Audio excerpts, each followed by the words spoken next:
Good afternoon, friends. A traditional briefing based on the results of analysis of fakes spread by Russian propaganda in the context of the war against Ukraine. One of them is the creation of an illusion about the alleged support of the local population for their occupational actions. In particular, attempts to create the Kherson People's Republic, the so-called republic which will bring only grief and misfortune to Ukrainian lands, as well as the creation of certain prerequisites for effective referendums.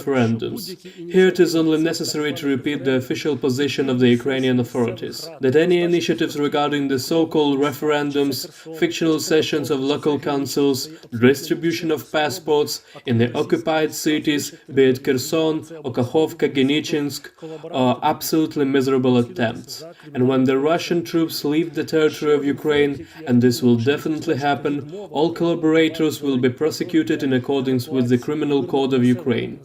Another fake which is allegedly spreading is that Ukraine has refused to provide green corridors for the evacuation of civilians. In particular, it was distributed by the head of the National Defense Center that goes by Mizitsev. And he said that Russia provided humanitarian corridors from 5 cities 8 times, but none of them was approved by Kiev. It warrants an explanation of the essence of the deception.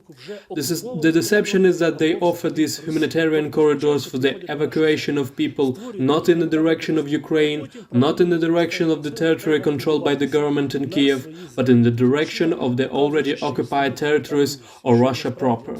That is, first they came to our land, created a humanitarian catastrophe, and then they offered the local population to evacuate to their lands, thus also showing their humanitarian power, which is a very cynical technology and repetition of their hybrid war tactics.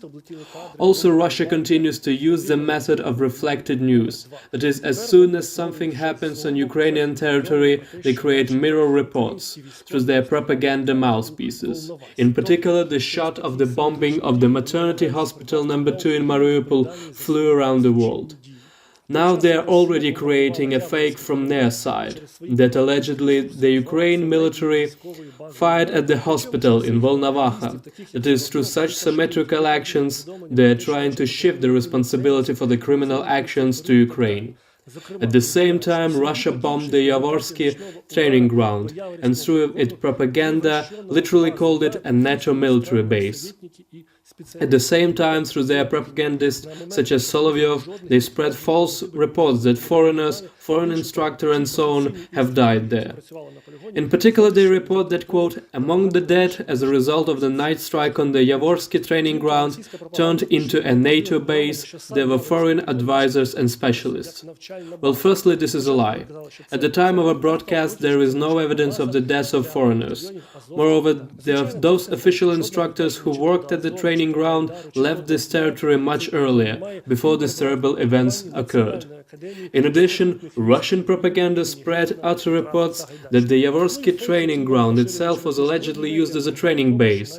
They said that it was a NATO center, but it was a training base for the Azov and Aidar battalions. Of course, these are all fakes. This training grounds has nothing to do with either Azov or Aidar or NATO.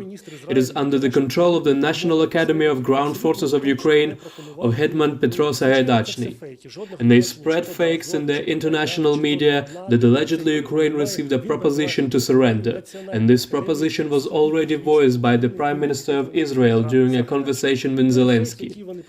The official position of the Ukrainian authorities, voiced by the advisor to the head of the office, Mikhail Podolyak, is as follows. The Prime Minister of Israel, like other countries that act as mediators, absolutely did not offer and do not offer Ukraine to agree to any condition of Russia that is impossible due to the military-political situation. On the contrary, Israel offered Russia to more adequately assess the state of military operations on the territory of Ukraine. Thank you for your attention.